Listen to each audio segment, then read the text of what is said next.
Hey folks, it's Greg Gannon back with another video about being a sign painter. I had an interesting thing happen. Carlisle Crossing, they noticed that my orange did not exactly match the orange that, from their brand standards, I suppose. You know, it's all over this parking garage. There's lots of things that are orange. Most of these graphics were painted 5 years ago. Here, I can go show you one in the sunshine. I'm just going to walk around this column. This was painted 5 years ago. It is a really deep orange with a brown that goes next to it. So I matched those colors at the paint store. I cut a piece off and I took it to the paint store. I had them use their magic, computer eyeball thing. And usually there's no trouble with that. But I guess the piece that I grabbed was a little bit dirty. It's 5 years old and I got it from up near the ceiling. I cut it off of a piece of caulk. I thought the color match was okay, but the way I feel about it is the job's not done until the client's totally happy with their signs. So they went into their email or something and they found a picture of a drawdown.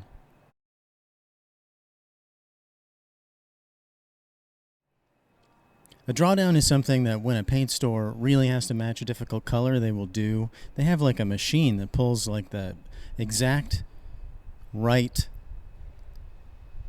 amount of paint over a white, tagboard card and gives you a really consistent color. So the short version of the story is that I got the exact paint that was used in the rest of the parking garage, and I rolled 2 coats of it over the white design. Now, I will have to repaint it, but I won't have to transfer the design on a second time.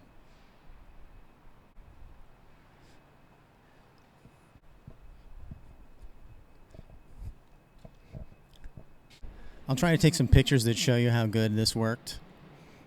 Also, this paint is gloss, whereas the paint that I used is just what I always use. I always use satin. I usually figure that people want the least shiny paint possible to do the job. For the longevity that they expect, shiny paint is going to last longer in almost every situation. Everyone I've ever known, when I talk to them about sheen, they want it to be not shiny. Also, the less shiny the paint is,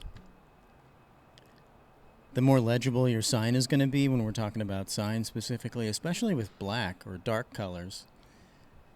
If you paint a black background with white letters on it and the black is shiny, you can't see the sign most of the time, and it looks plasticky.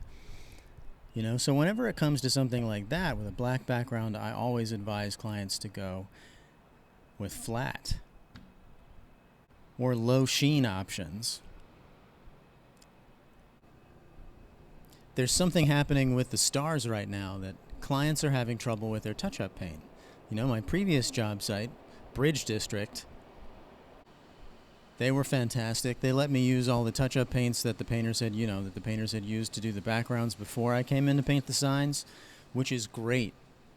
Because even if you buy your own, even if you buy the exact paint, the exact line of paint and sheen from the same paint store, it might look a little bit different because there's a couple of variables there that you could mess up. But when they literally have the paint left behind by the guy that painted the wall ahead of me, then when I have to do touch-ups, everything just looks perfect. Bridge District provided those for me, and then they got misplaced. There was a flurry of emails, so I stopped by. Luckily, we were able to locate all of the paints. 3 of the 5 were right where they were supposed to be. One of them was in the wrong place because on my last day, this actually made it into my video about Bridge District, the Bridge District recap. It was a long day. I worked a long day. I loaded all my stuff up and I was heading home, and then I realized that I had one of the buckets of paint. And so I returned it to the concierge just because I was so bushed. And it didn't make it from the concierge desk back to the paint storage room. Understandably, it ended up in the kitchen, like the sort of backstage kitchen for the office people there at Bridge District. So we found it, me and one of the one of the maintenance guys there. And then it turned out that there was one of the colors. The last of the 5 colors was still in my van. And I found it. But just because used the flashlight on my my working man's earbuds, Bluetooth earbuds, it has a flashlight, very powerful, and I was able to get back into all the nooks and crannies of the van and find that bucket of paint. So it might sound small to you, but I've been really stressing about these color problems lately. Everything seems to be working out, so that's a happy thing. Like and subscribe. Click the bell notification for notifications. Click the bell. Like and subscribe. Click the bell for notifications when I go live. When I go live, I just paint. If you ever were interested in seeing a sign painter work just without all this jibber jabber.